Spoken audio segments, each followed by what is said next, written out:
Assalamualaikum warahmatullahi wabarakatuh. Bismillahirrahmanirrahim. Tabarakalladzi nazzala al-furqana ala 'abdihi liyakuna lil 'alamin nadhira. Allahumma shalli wa sallim ala nabiyyillah wa ala rasulillah sayyidina Muhammadin wa ala alihi washabbihi ajmain. Nama ba'du. Kita meneruskan kajian yang paling penting dalam ulumul Quran termasuk adalah al-ibratu bi umumil lafzi la bi khususis sabab. Itu terkenal sekali. Jadi Nabi karena seorang manusia, apapun hebatnya Nabi ini seorang manusia, tentu kalau ngandani cara Jawa atau menghitobi pasti ngendikan sama yang di depannya. Tapi bukan berarti hukum ini khusus pada yang di depannya tapi menjadi umum. Kenapa menjadi umum? Ya karena kebaikan itu boleh dilakukan oleh siapa saja. Misalnya Rasulullah ngendikan sama Mu'ad, ya Mu'ad inni uhibbuka fala tada'anna dubura kulli sholatin wa fi riwayatin faqul fi duburi kulli sholatin Allahumma a'inni ala zikrika wa syukrika wa husni ibadatik. Itu jelas kalimatnya Nabi, ya Mu'ad saya mencintai kamu, maka jangan pernah engkau tinggalkan setelah sholat kamu membaca Allahumma a'inni ala zikrika wa syukrika wa husni ibadatik. Ya Allah, tolonglah kami supaya selalu mengingat Engkau ala zikrika dan mensyukuri nikmat Engkau, dan tolong kami selalu beribadah kepada Engkau. Lalu kalau melihat asbabil wurud, kalau dalam ilmu hadis biasanya disebut asbabil wurud, kalau dalam ilmu Quran disebut asbabin nuzul, tentu yang didhawuhi itu ya Mu'ad. Tapi Anda tidak boleh begini, saya tidak wiridan itu, yang disuruh Nabi kan Mu'ad, saya kan tidak Mu'ad. Itu tidak boleh seperti itu. Makanya kita tidak boleh terlalu tekstual, karena tadi resikonya Anda tidak mengikuti kaidah al-ibratu bi umumil lafzi la bi khususi sabab. Sebab itu saya tadi di kantor rektorat ya Pak Ordas ya, bilang nanti untuk kajian yang di kantor rektorat pakai kitab Syajaratul Ma'arif, karena kitab itu juga yang sekarang dalam proses penerjemahan saya dengan Pak Quraisyab di PSG, yang di sini pakai kitab Itqon. Nanti mulai bulan depan, karena saya dipaksa untuk meneruskan. Ini sudah kayak Tuhan saja maksa-maksa. Itu pakai kitab Itqon. Nanti babnya tak kasih yang mendesak untuk diketahui. Termasuk apa? Al-ibratu bi umumil lafzi la bi khususis sabab. Sehingga di Quran misalnya begini, ada cerita begini. Nabi Isa itu bilang begini, saya ini siapa? Saya ini adalah orang, kata Nabi Isa, wa ja'alani mubarakan aynama kuntu. Saya adalah orang yang di mana-mana itu memberi berkah, memberi manfaat kepada siapa saja. Itu jelas tentang Nabi Isa. Tapi oleh ulama dikasih judul yang umum, babu nafil ibad bikullil bilad. Bab bahwa seseorang harus bermanfaat hidup di mana saja, kapan saja. Meskipun itu Allah cerita tentang Nabi Isa. Tidak bisa kamu bilang itu kan Isa, saya kan tidak Isa. Tidak bisa seperti itu. Isa adalah ibaratun an ahlil khairi. Isa adalah figur orang baik. Tentu yang dilakukan baik. Tentu kebaikan boleh ditiru siapa saja. Jadi sehingga nanti pada akhirnya nama-nama yang disebut Allah di Quran itu kalau nama orang baik tentu kita boleh ikut. Paham ya? Kalau nama orang buruk tentu kita tidak boleh ikut. Ya gitu aturannya. Sehingga tadi ada al-ibratu bi umumil lafzi la bi khususi sabab. Jadi yang jadi pegangan adalah standar kalimat umum dengan pemaknaan yang ditentukan ulama. La bi khususi sabab, tidak terkait sebab itu. Misalnya yang paling masyhur tentu dalam hadis Madinah itu kira-kira kan utaranya Mekah ya, kira-kira ya. Utaranya Mekah apa selatannya? Utaranya kayaknya, utaranya. Dulu penduduk Madinah itu kalau bikin kloset itu, pokoknya kalau qada'ul hajat itu menghadap ke utara atau selatan. Terus kata Rasulullah, kalau kamu sedang qada'il hajat, sedang buang kotoran itu jangan menghadap Ka'bah, juga jangan membelakangi Ka'bah. Itu Nabi redaksinya unik, walakin syarriku au gharibu. Tetapi kamu menghadap barat atau menghadap timur. Itu semua riwayat walakin syarriku au gharibu, tapi kamu menghadap barat atau timur. Nah, artinya apa? Kata syarriku au gharibu adalah binisbat di ahli Madinah, karena orang Madinah posisinya di utara Mekah. Sehingga kalau menghadap utara atau selatan berarti menghadap Ka'bah atau membelakangi Ka'bah. Dan itu tidak boleh dalam proses qada'il hajat, masbuk kotoran. Terus Nabi memerintahkan menghadaplah ke barat atau ke timur. Nah, al-ibratu bi'umil lafzi la bi khususi sabab juga direvisi oleh ulama begini, kecuali sebab itu ada ilat. Maka kalau demikian yang dimenangkan ilatnya bukan teknya. Saya ulang lagi, yang dimenangkan ilatnya bukan teknya. Kayak tadi, di hadis itu kan Nabi ngintikan apa? Tetapi menghadaplah barat atau menghadap ke timur. Tentu orang Indonesia malah kalau itu kebalikannya. Orang Indonesia kalau ke barat atau ke timur kan malah menghadap Ka'bah atau membelakangi Ka'bah. Di sini pentingnya ijtihad. Dan ijtihad ini lazim, bukan harus Imam Syafi'i atau Imam Malik. Semua orang normal pasti tahu proporsi kalimat tadi. Karena ada aturan al-hukmu yaduru ma'ilatihi wujudan wa adaman. Gitu seterusnya. Ini penting saya utarakan. Sehingga ketika Rasulullah sedekah dengan dinar dikasihkan fakir miskin atau dirham dikasihkan fakir miskin, pikirannya ulama adalah sedekah dengan mata uang yang berlaku saat itu. Tidak selalu ditetapkan dinar atau dirham. Begitu juga ketika Rasulullah dulu zakat fitrah pakai susu kering atau pakai kurma atau pakai gandum. Ulama semua bilang yang penting kuti ahlil balad. Yang penting makanan pokok di negara itu. Dalam konteks Indonesia tentu apa? Beras. Ini penting saya utarakan karena tanpa mengkaji ulumul Quran seperti ini, dan kita insya Allah bulan depan saya langsung bawa kitab Itqan. Di situ ada beberapa contoh. Harus seperti itu. Karena kalau tidak terikat sebab, itu nanti takutnya ayat umum menjadi liar. Misalnya begini, pernah ada aliran sesat dulu. Kebetulan di Jogja itu saya lihat di TV. Entah salah kiainya, entah salah dosennya, entah salah siapa. Atau salah orangnya agak stres, tidak tahu. Semoga salah orangnya. Itu sholat menghadap ke 4 arah. Alasannya Allah nggak ada di mana-mana, ya sudah di barat. Rakaat kedua ke utara, rakaat ketiga ke timur, rakaat keempat ke selatan. Itu uniknya itu ngawurnya lah, bukan uniknya. Ngawurnya itu dalil fa'ina matuwallu fasamma wajhuwa. Kamu hadap kemana saja di sana ada ridho Allah. Sehingga semua ulama ketika bikin kaidah al-ibratu bi'umil lafzi la bi khususi sabab selalu menyertakan kecuali khususi sabab ini ada illatul hukmi. Maka itu enggak jadi. Kayak ayat tadi, kalau kamu pakai umumnya lafaz itu kan boleh sholat menghadap mana saja.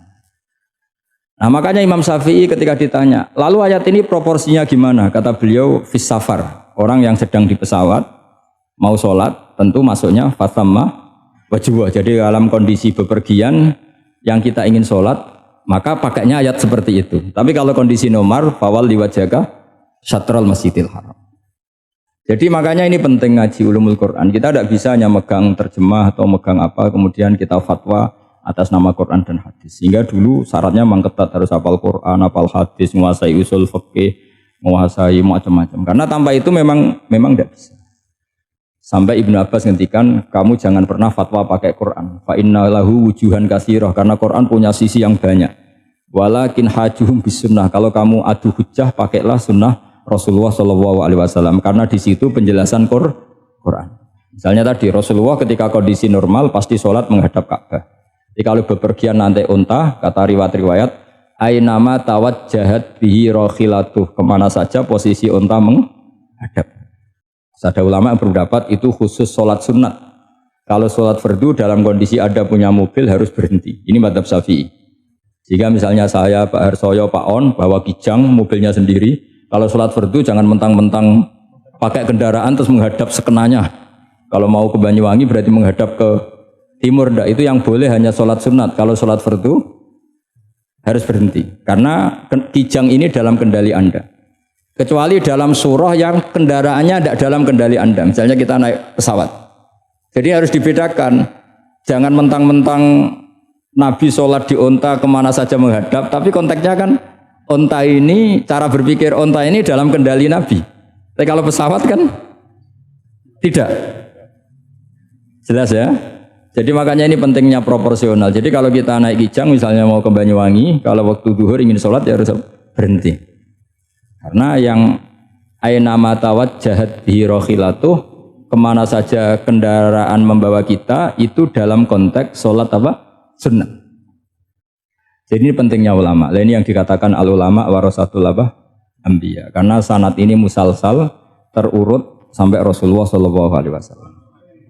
Terus ada lagi ayat umum yang akhirnya jadi judul umum. Misalnya begini. Kita tahu cerita Nabi Khidir, di antara ceritanya ada satu kampung itu pelit. Makanya orang pelit itu wajib didendami. Karena Nabi pun itu baik-baiknya orang. Kalau sama orang pelit tetap dendam. Karena buruk-buruknya orang itu orang pelit. Tahu kan alamatnya orang pelit? Qoribun minan nar, ya dekat-dekat neraka itu. Karena al-bakhil qoribun minan nar, ba'idun minal jannah. Jadi kalau sama tanya alamatnya ya dekat-dekat neraka. Singkat cerita Nabi Musa dan Nabi Khidir itu kecapean sekali masuk satu kampung. Karena saking kecapean lapar minta kampung itu menyediakan makanan. Istatama itu mereka minta makan saking laparnya, saking karena di perjalanan yang melelahkan. Istatama ahla fa'abau ayyudayyifuhuma, tapi kampung situ kampung pelit. Jika semuanya tidak mau yang ngasih apa? Makan. Tapi pas mau keluar dari kampung ada tembok, ada kayak prasasti itu yang mau roboh. Yang mau apa? Roboh. Terus sama Nabi Khidir, tembok yang mau roboh ini ditata jadi baik lagi. Nabi Musa kata Nabi Musa, kok kurang pegawaian mau medit pagri mbok urusi. Jadi makanya dendam sama orang medit ini agak sunat. Karena Nabi Musa juga marah sama Nabi Khidir. Orang kayak kampung kayak gitu pelit kok temboknya apa rusak kamu benahin gitu. Terus Nabi Khidir menjawab, wa amal jidaru fakana luhulamaini yatimaini fil madinati wa kana tahtahu kanzul lahuma wa kana abuhuma sholiha. Begini loh, tembok ini adalah penyimpan harta. Penyimpan harta untuk anak yatim. Bapaknya dulu itu soleh. Artinya terus dibabkan oleh ulama, babu ikrami sibyanil mu'minin. Bab kita memuliakan anak-anak orang soleh. Jika dalam adat kita menghormati Habib, menghormati Gus, menghormati anak pahlawan, menghormati orang-orang yang dulu berjuang kepada untuk Indonesia. Karena di antara yang dipertimbangkan Nabi Khidir adalah wakana abuhuma sholihah. Tentu kita menghormati putra-putri yang dulu mendirikan UII, macam-macam. Ya tentu proporsional, tapi tetap saja dapat poin dulu atas nama putra pahlawan, putra orang-orang soleh. Karena Nabi Khidir ketika mempertimbangkan itu alasannya wakana abuhuma sholihah. Terus fa'arada rabbuka yablugha ashuddahuma wastakhrijakan zahuma. Tentu Allah ingin kalau tembok ini roboh kemudian kelihatan khazanahnya atau tabungannya nanti dipakai orang-orang dolim. Kalau dipakai orang dolim maka yang berhak tidak mendapatkan. Sama. Negara ini itu dimerdekakan oleh para pahlawan supaya dikelola secara kesolehan, supaya dikelola secara orang baik. Maka orang soleh semua harus ikut kompetisi dengan tanda kutip merebut negara. Karena apa? Tapi tentu tidak perlu chaos, tidak perlu anarkis, karena tentu kemerdekaan ini dibela-belain supaya kita jadi baldatun thayyibatu wa rabbun ghafur. Sama pertimbangannya Nabi Khidir, kalau ini kebongkar tersibak pasti diambil orang-orang zalim. Dan akhirnya yang yatim tadi tidak dapat. Akhirnya dibabkan lagi di bab tertentu. Bab menjaga harta supaya tidak dikuasai orang zalim. Jadi akhirnya menjadi sekian varian ilmu. Pertama, varian ilmu bab menghormati anak orang soleh. Bab supaya harta ini tidak dikuasai orang zalim dan seterusnya dan seterusnya. Nah, saya harapkan nanti dengan ulumul Quran kitab Itqan itu nanti aturan-aturan seperti itu tertanam pada Anda. Sehingga sebetulnya ulama fikih yang ngarang kitab sampai satu boto-boto itu sebetulnya ya normal-normal saja. Kalau sampean sudah mengkaji ilmu yang kayak saya kaji itu normal-normal saja. Misalnya begini, saya beri contoh ya. Orang munafik itu disifati Allah gimana? Wa idza qamu ilas sholati qamu kusala. Orang-orang munafik adalah orang ketika mau sholat itu bermalas-malasan. Terus kitab Fathul Mu'in atau Fathul Wahhab atau kitab semua kitab fikih bikin judul gini. Saya masih ingat takbirnya. Wa yusannu nasyatun li sholatin. Disunatkan kalau sholat itu ketok gumrigah, ketok semangat. Fa inna Allaha ta'ala dzamma tarikihi, karena Allah mengkritik atau menyalahkan orang yang kalau sholat itu tidak nasyat, tidak gumregah, tidak semangat. Mergo seperti itu adalah fi'lul munafikin, perilakunya orang munafik. Terus ditulis wa idza qamu ila sholati qamu kusala. Artinya di situ Allah mengkritik orang munafik. Kenapa? Karena kalau sholat males-malesan. Anda ingin bersifat kayak orang munafik apa bersifat kayak Rasulullah? Tentu ingin seperti Rasulullah. Kalau ingin seperti Rasulullah ya wasari'u ila maghfiratim mir rabbikum. Kalau ada kebaikan harus cepat-cepat, harus disegerakan. Nah, sehingga nanti babnya ya sudah tidak tentang orang munafik. Babnya begini, babul musara'ah ilal khairat wa tarkil kasli. Bab bergesa-gesa atau bergegas dalam kebaikan dan meninggalkan malesan. Jadi tidak lagi tentang sholat, tapi tentang kebaikan apa saja. Jadi kalau kamu punya hutang bisa nyaur jam 7, nyaur jam 9 pasti disalahkan Allah. Karena bisa saja dalam 2 jam ini kita mati. Paham ya? Begitu juga kalau kita sholat bisa awal waktu, kenapa tidak awal waktu? Meskipun akhir waktu ya dibolehkan. Itu ya tadi babnya ya tentang wa idza qamu, orang munafik itu ya seperti itu. Akhirnya apa? Ayat ini turun tentang orang munafik tapi pemaknaannya umum. Ini disaksikan apa? Orang-orang tua kita ini ada Pak Ersoya, ada Pak On. Pemahaman ini harus dikawal dan ini tradisi ulama. Saya pastikan di pondok-pondok atau di Al-Azhar di mana saja, itqan itu dipakai disertasi doktor.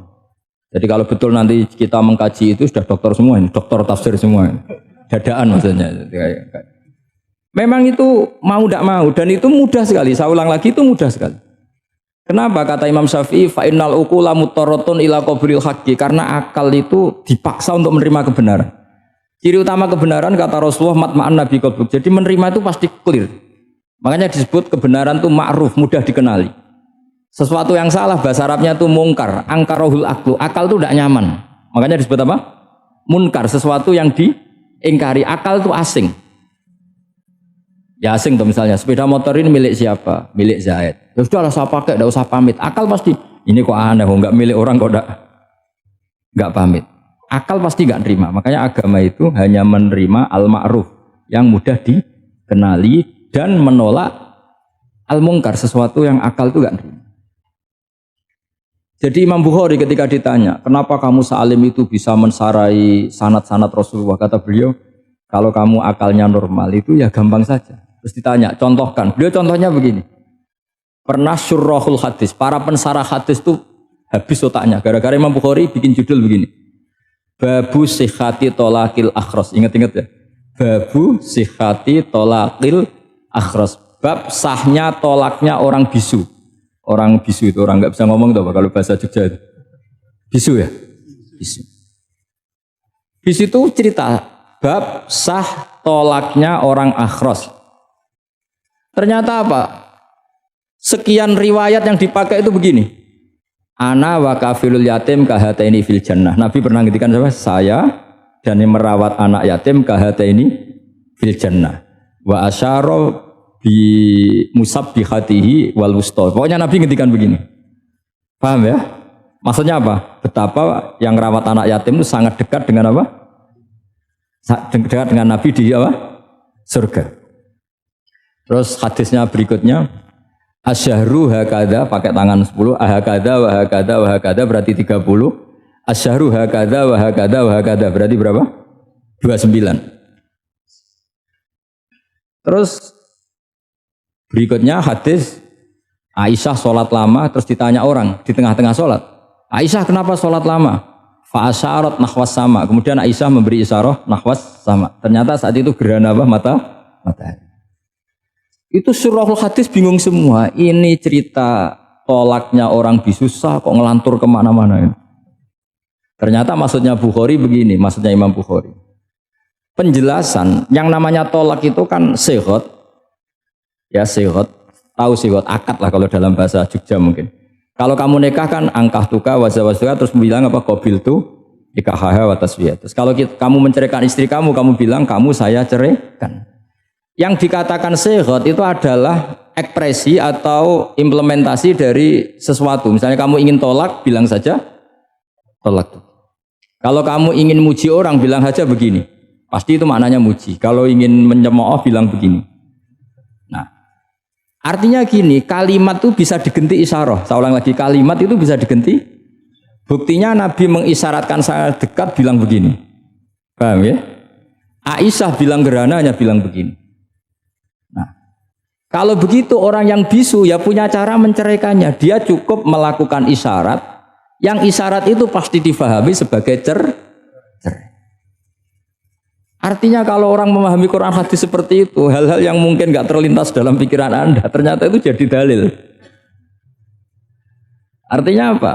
Rasulullah yang bisa ngendikan saja kadang menjelaskan sesuatu pakai isyarah. Nah, dengan demikian terus jadi rumus al-isyarah al-mufhimah bimanzilatin nutki. Isyarah yang memahamkan sama dengan ucapan. Sehingga ini pengganti ijab qabul.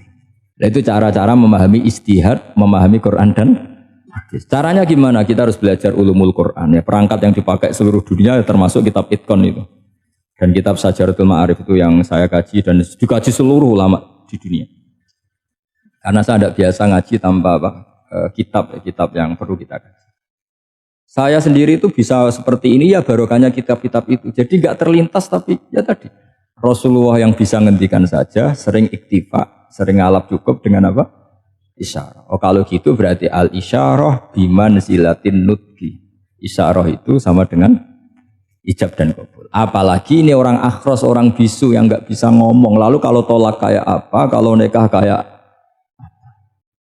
Ya, tapi Imam Bukhari itu uniknya tadi bikin judul Babu Sihati Tolakil Akhros, kemudian cerita anak wa kafilul yatim.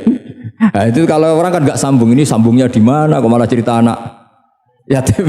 Ternyata kata kuncinya kahata ini seperti ini dan orang paham sangat sangat. Makanya hati-hati dengan isyarah karena kalau itu betul mengganti lafaz, berarti Anda kalau nyun sewu melafadzkan tolak terganti isyarah, ya agak masalah. Tapi semoga enggak lah. Istri satu kok dicerai nanti nggak punya istri nanti malah repot. Tapi ini kan saya cerita ilmu saja. Ya saya cerita apa? Cerita ilmu. Jadi kalau ada orang bilang semua yang ada di dunia itu ada di Quran. Itu caranya ya seperti ini. Jangan kayak orang-orang yang terlalu tekstual. Karena kalau seperti ini pasti semua ada di dunia itu ada di Quran. Karena cara pemahamannya seperti ini. Saya sering ditanya kenapa bumi ada likuifaksi macam-macam. Memang dari Quran bayangannya Quran seperti itu.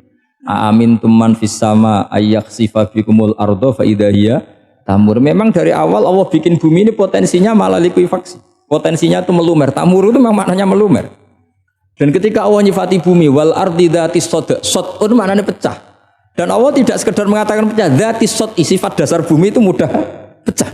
Jadi kalau dzat itu sifat dasar. Jadi meskipun Quran tidak meneliti spesifik kayak para ahli gempa, tapi dari awal Allah ngendikan bumi itu dzatis sod wal ardi dzatis sod. Bumi adalah berkarakter pecah. Kenapa berkarakter pecah? Karena dari awal bumi ini lempengan-lempengan. Di Qurannya dijelaskan gitu. Wa fil ardi qita'um mutajawirat. Bumi ya kelihatannya banyak, kelihatan satu, sebetulnya dari qit'ah, dari potongan. Nah, qit'ah itu jamaknya qita'. Terus disebut mutajawirat, saling berdampingan. Kalau dalam bahasa Arab berdampingan itu berarti sel-selnya beda. Kalau bahasa Arab bilang sesuatu yang bercampur namanya mukhalatoh, jadi satu. Kalau yang beda jenis namanya mujawarah. Nah, Al-Quran itu bilang wafil ardi qita'um mutajawirat. Bumi ini karakternya per potongan-potongannya karakternya beda-beda. Sehingga memang potensinya bumi ini hancur. Apalagi dari awal memang dipersiapkan mau dihancurin. Makanya nggak usah takut kiamat. Memang rencana Tuhan mau dihancurin gitu. Makanya sanggup takwa saja. Kalau ingin menghentikan penghancuran ini tidak bisa. Itu sudah dalam rencana Tuhan pasti dihancurin. Makanya kalau orang sufi ditanya, kenapa tidak bangun rumah? Tuhan aja mau rencana hancurin bumi kok rumah tak tata nanti juga hancur gitu. Tapi kalau di Islam kota saya ngomong gitu kan dia wah ini orang nggak jelas ini gitu. Padahal yang kedonyan itu yang nggak jelas sebetulnya. Tapi ini saya cerita jadi supaya UII ya yang didirikan ulama-ulama. Saya masih ingat ketika Profesor Zaini cerita, Pak Zaini saya ini kan kiai, saya tidak punya gelar apa kok jenengan minta bantuan ini. Katanya Pak Zaini dulu UI ya didirikan banyak kiai dan sebagian pendirinya juga gak punya gelar katanya gitu. Tapi mendingan gak punya gelar manfaat daripada punya gelar gak manfaat. Malah problem. Tapi ya gak masalah. Sudah ada manfaat gak punya gelar malah repot lagi. Sudah cara berpikir gitu saja sudah. Pokoknya sementing semuanya baik apa saja. Jadi nanti setelah sampean mengkaji ulumul Quran ya tadi seperti yang dikatakan Imam Syafi'i itu gampang sekali. Kenapa gampang? Karena fa'innal uqula muttarratun ila qabulil haq. Akal ini pasti dipaksa untuk menerima kebenaran. Kayak saya berkali-kali ditanya sama seorang kiai, kenapa sih Gus masalah la ilaha illallah kok sampai Nabi ngendikan wa in zana wa in saraka. Siapapun yang melafadzkan la ilaha illallah Muhammadur Rasulullah itu suatu saat pasti masuk surga. Meskipun dia pernah zina, pernah maling. Itu jelas teks hadis di Bukhari, di Muslim, wa in zana wa in saraka. Meskipun zina dan ini bukan berarti Nabi melegalkan perzinahan, enggak, ma'adzallah, enggak akan terjadi. Nabi melegalkan perzinahan. Tapi Nabi ingin ngendikan begini, absolutisme kebenaran itu tidak terganggu oleh kesolehan dan kefasikan. Karena kebenaran absolut siapapun akan ngomong seperti itu. Saya berkali-kali nyontohkan, Rektor Al-Azhar akan bilang 1 tambah 1, 2. Lonte ya bilang 2, koruptor ya bilang 2, KPK ya bilang 2, 01 ya bilang 2, 02 ya bilang 2. Karena absolutisme kebenaran. Dan Nabi itu ingin mengatakan bahwa Allah Tuhan ini kebenaran sejati. Sehingga siapapun yang melafadzkan sah. Jika orang yang kafir 70 tahun sekali melafadzkan syahadat sah. Tidak usah begini. Pak kafir, soleh dulu ya beberapa tahun gitu. Baru Anda sah melafadzkan kalimat la ilaha. Tidak ada seperti itu. Semua ulama ijma. Orang kafir 70 tahun melafadzkan la ilaha illallah sekali langsung menjadi Muslim. Kenapa sah? Kebenaran absolut tidak bersyarat kesolehan maupun kefasikan. Ya kata tadi orang bilang 1 tambah 1 harus profesor apa anak TK boleh? Jangan mentang-mentang profesor, doktor, rektor, UGM atau UI. Tadi anak kecil bilang berapa 1 tambah 1? 2. Sudah aku tak bilang 4. Tidak bisa. Kebenaran absolut itu orang akan sepakat. Nah, Quran itu termasuk kebenarannya absolut. Maka harusnya siapapun bisa memahami Quran. Termasuk orang yang sebelum Islam. Sekarang saya tanya ke sampean, ketika Umar masuk Islam karena dengar Quran, itu dulu dengarnya apa dulu Islamnya? Dulu dengarnya, dan dia paham.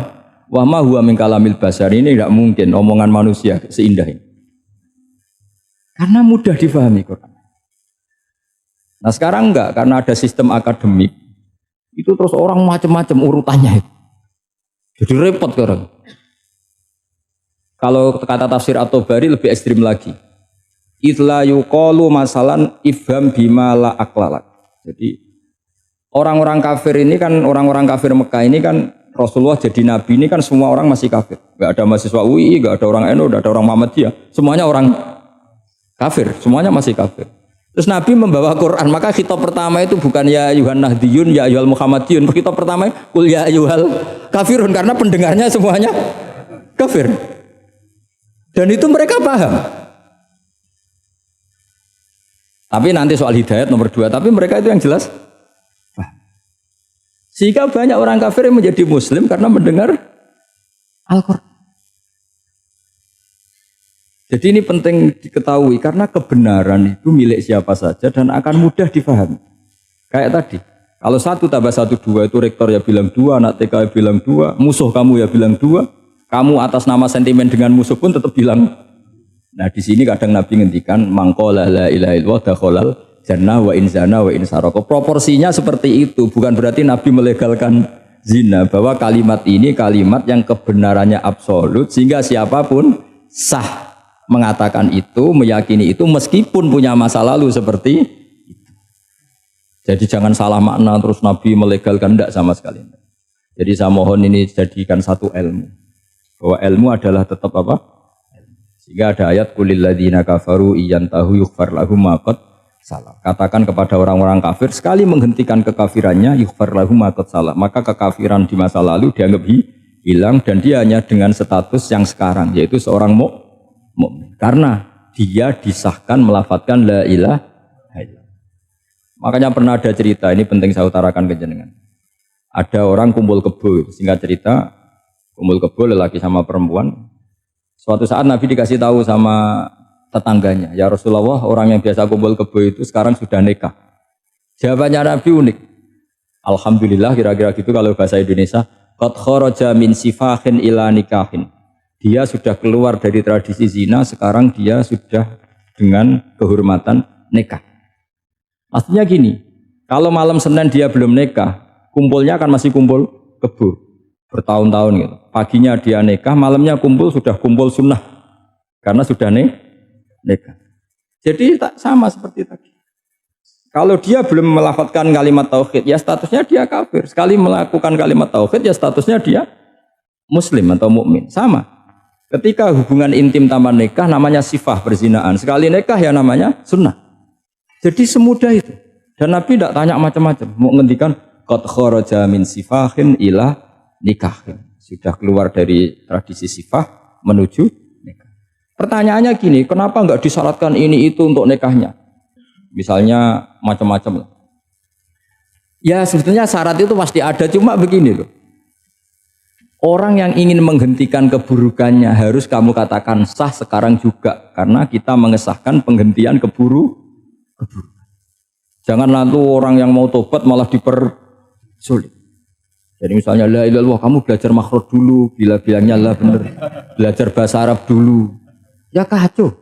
Apalagi saya persiapkan seremonialnya dulu, nanti di masjid di syuting supaya satu Indonesia tahu yang Islamkan saya itu kayaknya yang engkek, malah repot lagi.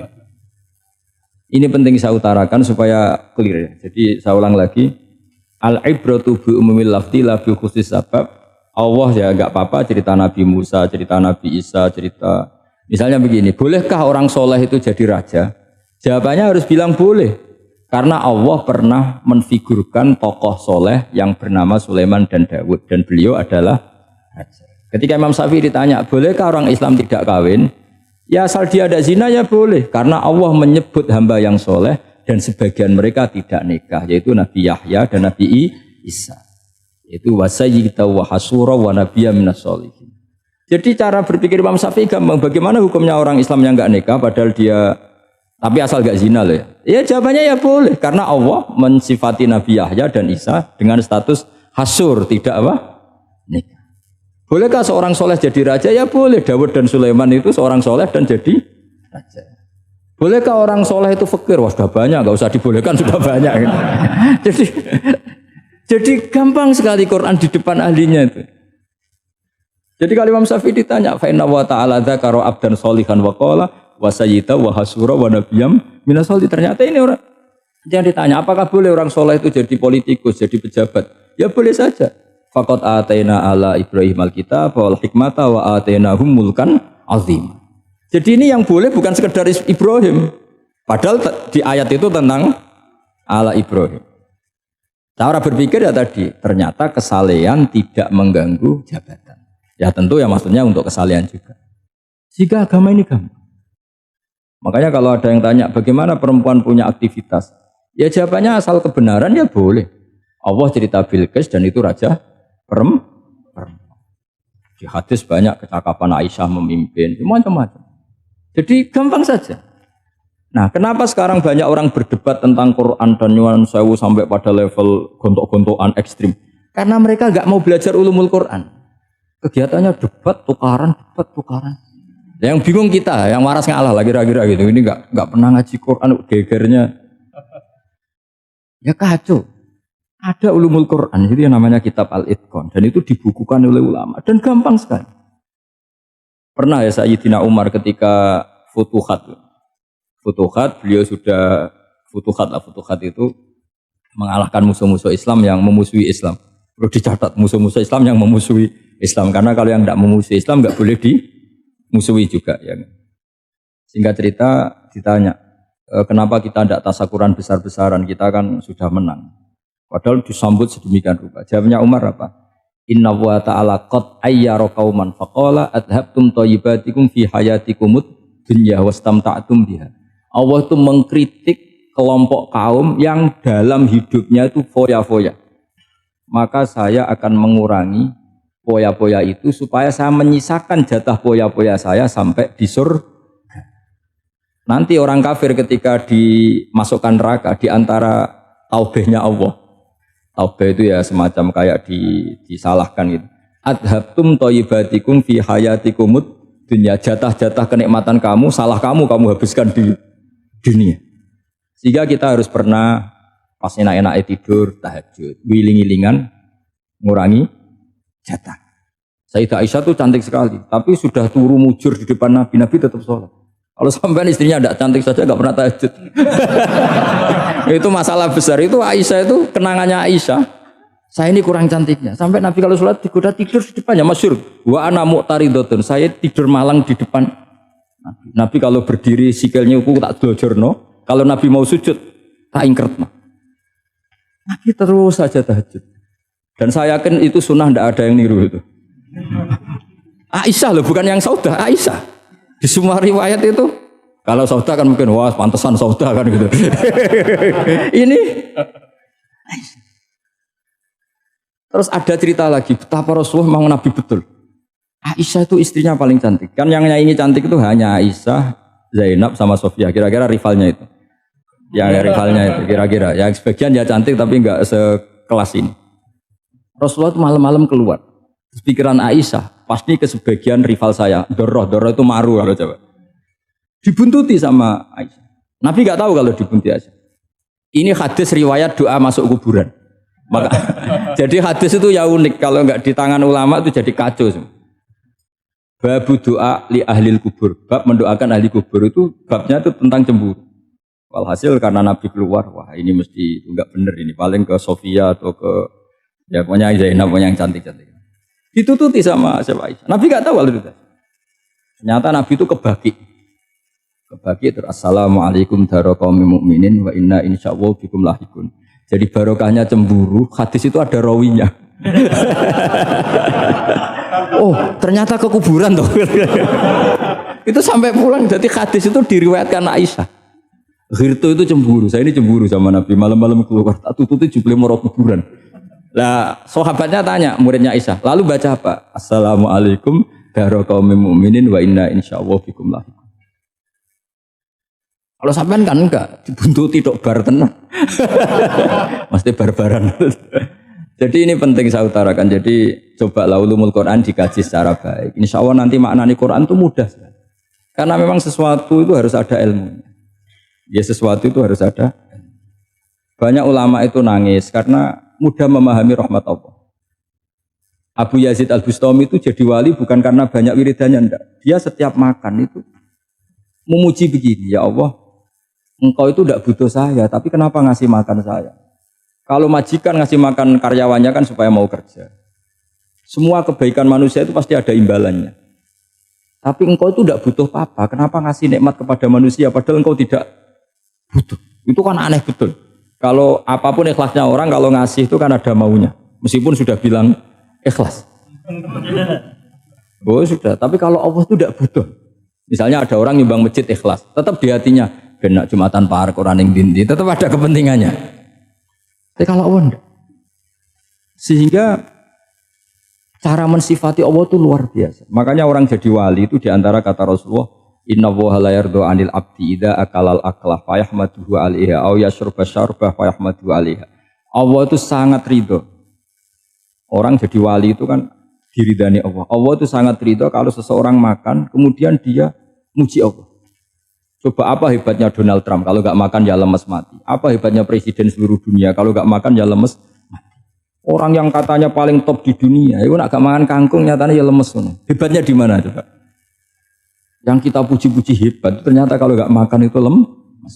Pak Rektor nggak makan lemes, apalagi Pak Onel nggak makan lemes. Hebatnya apa coba? Nah, terus kelihatan wa khuliqal insanu dhaifa. Makanya ketika Allah mengingatkan orang yang menyembah Isa, Allah hanya menghentikan gini, karena yakulani to'am. Isa dan ibunya itu makan. Maksudnya kalau nggak makan itu ya lemes. Kamu kebayang nggak punya Tuhan terus Pak Tuhan dengan lemes, monggo darian ya. Kayak apa malunya kita punya Tuhan kalau nggak makan apa? Lemes. Terus nanti cerita, alhamdulillah tadi Tuhan mampir sini. Tadi lemes lah tak kasih makan, bergas lagi. Kan? Makanya Allah kritiknya mau sederhana. Karena ya kulani to'am. Kok kamu Tuhan kan gimana? Ini kalau nggak makan itu. Tapi kita sering keliru mengatakan Presiden Amerika itu superpower hebat. Hebatnya di mana seorang manusia? Kalau nggak makan ya. Ini makanya Allah ngendikan wa khuliqal insanu dhaif. Sehingga banyak para wali itu dekat Allah ketika makan. Bukan apa-apa karena tadi makannya itu enggak kayak sampai ana makan banyak lahap segala-galanya udah gitu. Itu enggak setiap makan ya Allah betapa lemahnya saya. Yang katanya rektor, yang katanya profesor, katanya orang alim kiai. Katanya pengurus NU, pengurus Muhammadiyah, ternyata kalau tidak makan lemes. Kerennya di mana lemes? Sehingga terus tawadu, terus macam-macam. Jadi ini penting. Jadi Allah mengingatkan manusia itu dengan makan tadi. Makanya Nabi Rasulullah ngendikan Allah itu sangat ridho seseorang yang setiap makan muji Allah. Tapi sekarang orang makan tuh banyak yang enggak menjiwai. Karena ada aturannya sebetulnya, ngunyahnya sampai sekian kali. Ya, tapi sekarang kan sudah ada seperti itu. Makanya sekarang wali sudah enggak banyak. Pendaftarnya juga sudah ada banyak. Apalagi orang-orang intelek itu sudah agak tertarik daftar wali. Memangnya kalau sudah jadi wali dapat uang, malah repot lagi kalau seperti itu.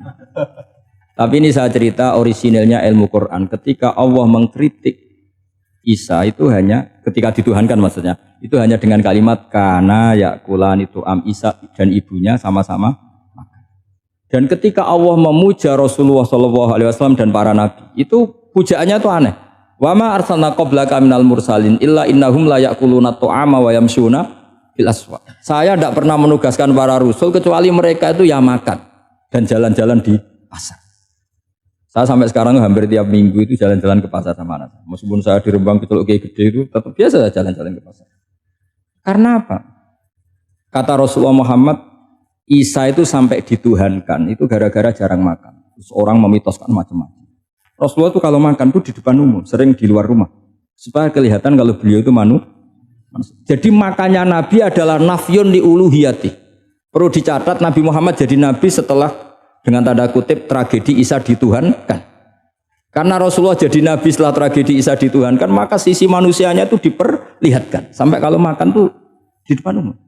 Tapi enggak marung di KFC, enggak ada riwayatnya itu. Di depan umum. Nah, karena kepentingannya itu sehingga makannya Nabi ini ibadah yang luar biasa karena menunjukkan sisi kemanusiaan yang akan aman, tidak akan dituhankan. Paham ya? Sama seperti kita misalnya kiai atau pejabat, makan saja gak apa-apa. Tunjukkan kalau kita manusia, kalau gak makan lemes. Dan kalau itu terus dalam hati kita, insya Allah kita orang yang mengimani wa khuliqal insanu dha'ifa. Betapa manusia itu lemah. Nah tapi kita sekarang enggak. Kalau kita jadi rektor gak bisa mengendalikan satu kampus, jadi kiai bisa mengendalikan umat. Pikirannya itu kayak Fir'aun. Dan di antara kesalahan Fir'aun adalah faqala ana rabbukumul a'la, bahwa saya bisa mengendalikan kalian semua. Maka dalam ilmu tasawuf yang pertama harus dihilangkan adalah sifat anania, bahwa karena saya.